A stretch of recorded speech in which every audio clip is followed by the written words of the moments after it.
let's go ahead and get going with, hit okay, there we go. Let's go ahead and get going with the second part of this presentation on the bridge between here and there, which you all know is deflection, specifically the 6 pathways of deflection. And remember, our focus is to reduce crime, reduce drug use, and promote well-being.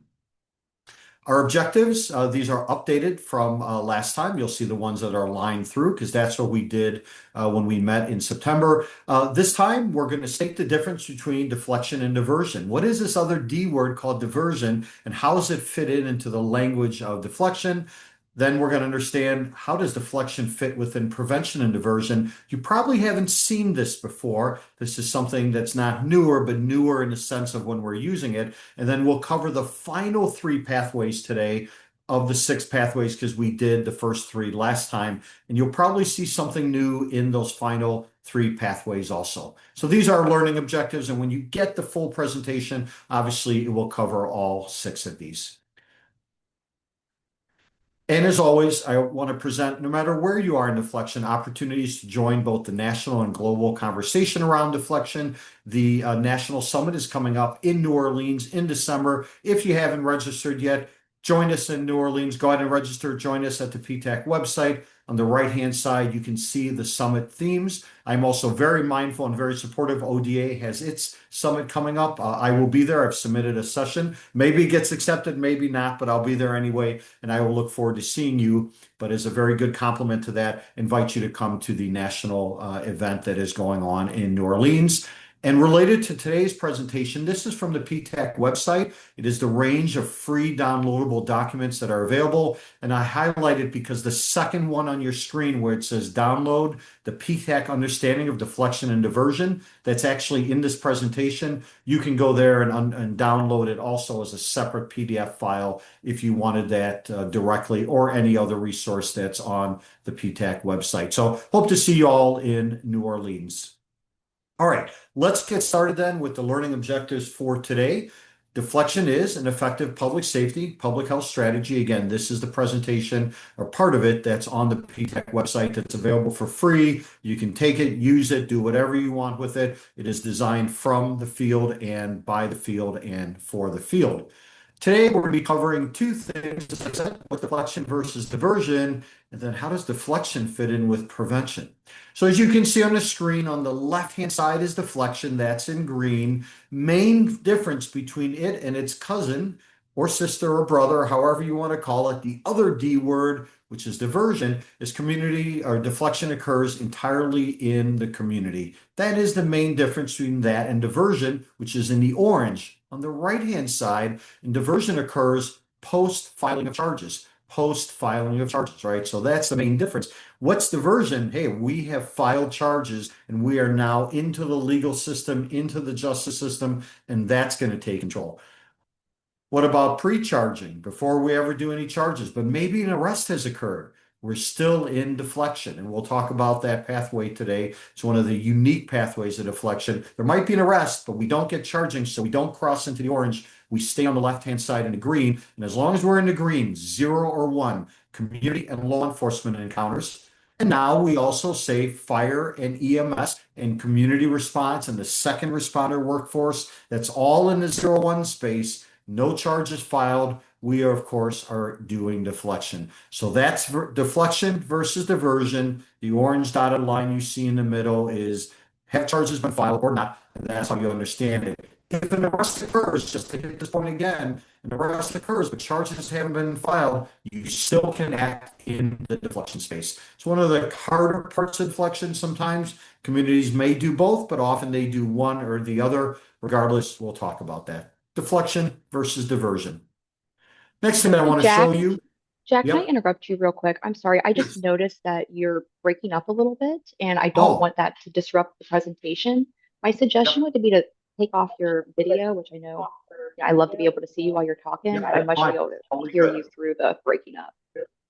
Yeah, no. Thank you very much for saying that. Let me go ahead and do that. I switched my bar around, so hold on one second. Yeah, sometimes the bandwidth just can't take being on camera. No, thank you for that, and I apologize. No, good. My video's off. I apologize for that. Now I'll move a little closer also to the microphone. If I need to repeat anything, please let me know. If it was clear enough, I will keep going forward. So another way, deflection diversion, you can read this on the screen, the difference in the green on the left and the gray on the right. Again, main thing is no charges have been filed. We're in deflection. Charges are filed. We're in the gray on the right-hand side. Notice, of course, what does that mean? Are we handling things in the community? Or are we handling things in the justice system, in the legal system? So you can look at this slide later to go through all of them. I generally don't read them. What is the other thing that we want to distinguish? And this is something you probably have not seen before, but we also say that deflection creates new spaces and places to act. Last time I showed you the deflection bridge. This time I'm going to show you something different, which is what is prevention, diversion, which we talked about, and how does deflection fit into this? What is this new space, Jack, that you are talking about? New, not to you guys, because you're all doing it. So before deflection, right, before deflection, kind of the way we understood the world was this. Prevention and community, again, green is community. We had drug prevention. And drug prevention was nothing's happening. We're doing prevention activities. I always call those God's work. The best thing we can be doing is always prevention activities. Drug prevention is huge and hugely important and hugely impactful. But before the idea of deflection, pretty much what we thought of was if you're not doing prevention, now we got to let the justice system act. And of course, that's arrest and diversion. As you now know, as a result of deflection, you are all groundbreakers. You have helped change the paradigm, this very paradigm that I'm showing you on the screen of how we understand this when drug use, misuse, and addiction is in play. So congratulate yourself for changing it because this is what the world looks like now. We now have prevention and deflection in between diversion. Instead of going from we're in prevention, nothing's happening, we have no misuse, no addiction. Oh, before we only could go to the justice system. Now we have this space where the bar moves to the right. We can handle even if someone got arrested but not charged. We can still handle that in the community. And the idea that prevention, deflection, and diversion are overlapping each other is a hugely innovative idea. So now we can understand the world this way. And this is what's creating a new space and a new set of options when you as leaders and as practitioners are doing deflection. So again, congratulate yourself. This is the result of your work. We're no longer A or B, binary, up or down, 0 or 1. It's now prevention, deflection, diversion. Last thing I'll say, it also gives a space for public health and public safety to work together, which ultimately is all that's happening in deflection. Whereas before, that was very challenging between treatment, people who use drugs, police, all three of them looked at each other with suspicion. With deflection, we are moving that needle substantially. Again, congratulations to you on that. Okay, let's get into our final three pathways for today. So we have the 6 deflection pathways. You saw this last time. This is called the PTACC visual. It's usually the visual that's copied to show the 6 pathways. Last time we covered self-referral, active outreach, and naloxone plus. And of course, you in Ohio really were key in the development of the naloxone plus pathway, which is the opioid response, overdose response pathways. And I always want to lift you up and congratulate you. That's not all you do, but really when we look at that pathway, we turn towards the Buckeye State. Today, I'm going to go over the first responder and officer referral pathway, the officer intervention pathway, and the newest pathway that PTACC approved in 2022 based on growth of the field is the community response pathway. Remember, though, that whatever pathway or pathways you are doing, the goal of all this is to have an availability of all pathways to maximize the opportunities that are available to people in your community to access deflection. Each pathway kind of works for a certain group of people, a certain group of responders, or people doing deflection.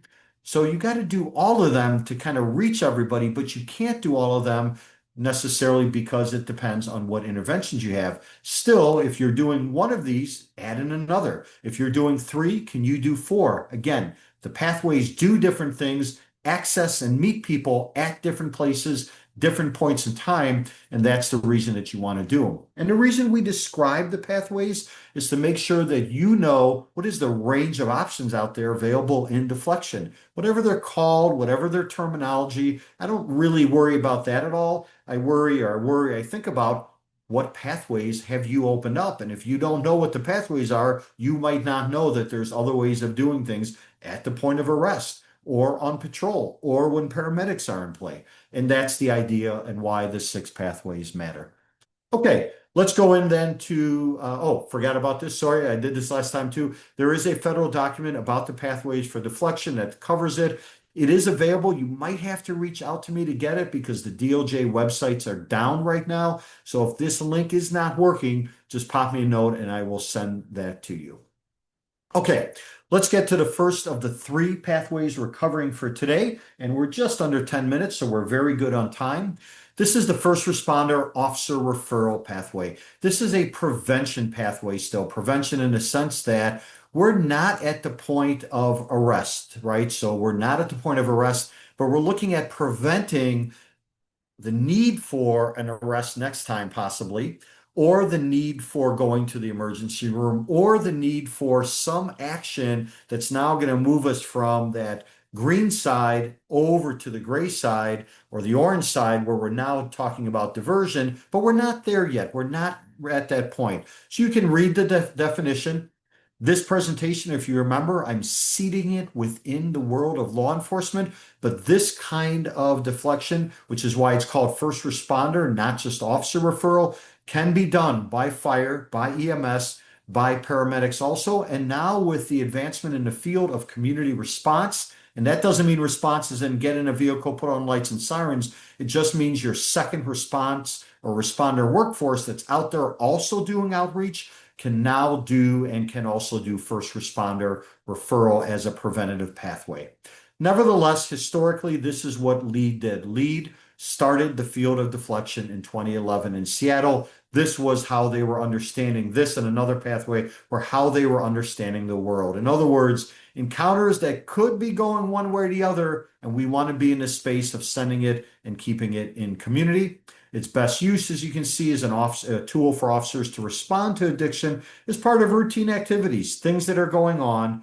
No charges are present. This is critically important because when I get to the next pathway, this is going to be the dividing line. There are no charges present, and there never were going to be charges. This is why it's called sometimes the prevention pathway. We are preventing the emergency room run, the ER run, the run to the jail now where you're going to be arrested. That's all there's going to be charged, and we're going. And unfortunately, and I say this in a very serious way, the morgue run, right? We've reached a point where unfortunately someone passed away. We want to be ahead of the game on all this stuff, and this pathway allows that to happen. It also, we are starting to see this in evaluations that this approach by law enforcement is helping to build and get at community connection and trust for law enforcement to the community, and that the community sees officers encounter people, but instead of doing arresting or instead of taking no action, even more important, they assist the person and connect them through warm handoff using deflection. Next pathway I'm going to show you, and this is the pathway that can sometimes be controversial, so I'll go over it. Controversial in that some communities are challenged by this, others, this is what they want to do. This is called officer intervention, right? We are intervening at the point, and only law enforcement does this pathway because it involves criminal charges. So only law enforcement can use this pathway where law enforcement initiates contacts and there are charges.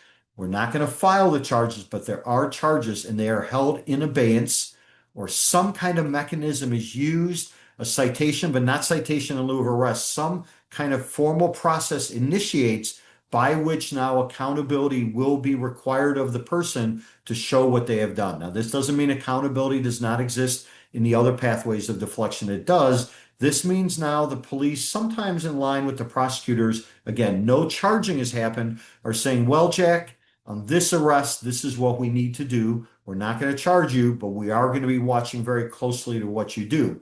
This pathway is sometimes called pre-arrest deflection or pre-arrest diversion. Why is the diversion word used? It's pretty obvious, because if the person does not succeed at this, we are now going to be hopefully looking, or hopefully as in now you're going to enter the justice system and diversion opportunities have to be raised. That's what I mean by that. In other words, deflection and diversion work hand in hand. We want to try to avoid using diversion when possible, That's the idea of deflection. But at this pathway, this fifth pathway, where law enforcement says, you know what, we could charge you. We're not going to. Instead, we're going to go through a lot of kind of work to pay attention to you and make sure you're doing what you need to be doing so we don't have to go to the diversion route. Again, sometimes call it pre-arrest diversion, or more commonly pre-arrest deflection. So we're still sitting in the community space.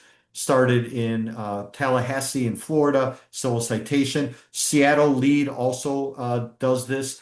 I would say between the two, and there's no competition. Florida's like much bigger. They were well underway with this much earlier, but with youth, Seattle's initiative really focused on adults, but they both were doing it. So I want to give them both credit. This pathway, this idea of we are going to arrest you, but we're not going to charge you, but we are formally arresting you, and there's going to be some paperwork. Its best use is providing a tool for officers to respond to addiction and mental health when charges are present. I've made that clear. And this pathway requires often a district attorney or state's attorney to be aware of it and be involved. That's situation by situation, county by county, parish by parish. But this is one where the police really cannot do on their own because charges could be possible, and often prosecutors want to know about that. All right, final pathway for today. This is the newest one, approved by PTACC in its role as the national voice of the field in 2022. I'm going to let you read the definition. There's too many words on here. I admit it. It's because that way you have it later as a resource available to you. This is some kind of response that I know you are doing, QRT, to me when you are not using a first responder or a combination thereof. Not using first responders. This is community response. You're initiating contact in some way, shape, or form. However you learned about it, you're just not using first responders or primarily first responders. They may be the first ones, but then there's follow-up. This one, I don't need to explain it to you. You have a lot of this going on in Ohio because the way QRTs are set up at times without first responders. Historically, we tend to look at cahoots, which started many years ago, well before the field of deflection it came in, as the origins of this. That was in Eugene, Oregon. Denver has a program that is our initiative that's more recent, and then Chicago has an even more recent version of this. They go by lots of names, but usually it's some kind of community response, community responder. Main thing is they're not relying on first responders to be part of the team or the build of how this type of deflection works. And you can see at the bottom, best use when first responders are not desired or a community response is preferred. I'll give this as an example. In Minnesota, in Minneapolis specifically, their deflection that was built up there does not use or involve police, and they have a quasi-fire paramedic version of it, and then a full-on no first responder version of it. And this was because due to the murder of George Floyd, they wanted a response that did not reflect first responders as a better way to connect with the community. Also then, when alignment of the needs of the individual and the purpose of the initiative are high, and it's often done in conjunction with other initiatives. So where you see a community response type initiative, there's often a deflection initiative or also a CIT initiative. None of deflection really sits on its own, just to be clear on that. So those are the three pathways. And I've got a minute and a half here before my time's up. I want to spend a little bit on the community response pathway, showing you some visuals. Jack likes pictures. It's a great way to explain things. So here's another way to think about community response. This is the same diagram or the PTACC visual you saw before. And generally, you can see police and treatment. And remember, treatment just means housing, recovery services, and support. Where you see police, if we think community response, we just change that to responder, right? So we're no longer in the realm of using police on their own. These are the variations we see of community response. Police respond, that's deflection, obviously, but in community response, we might see fire or, more importantly, EMS in there. Or we have a situation where we have a co-responder. Co-responder models are a form of community response, but it is police plus someone else. So co-responder is just another form of deflection. We can also do co-response with fire and EMS. Co-responder just means two or more types of responders. Chicago, for a while, in its early versions of community response, every team had one police officer, one paramedic, and one clinician. In other words, they had a 3-person response team. Very heavy, didn't last for that reason. It was too much at every call, but the point is that can be done. Community responders can also be just community and behavioral health. And of course, it could just be, as we said, a lot of community response, like Cahoots, is just clinicians, just peers, and just lived experience. And with that said, my time is up. I actually hit it exactly at 20 minutes, so I will stop. I will turn my camera back on, and I apologize again for the parts where I may have cut out. I apologize to you for that.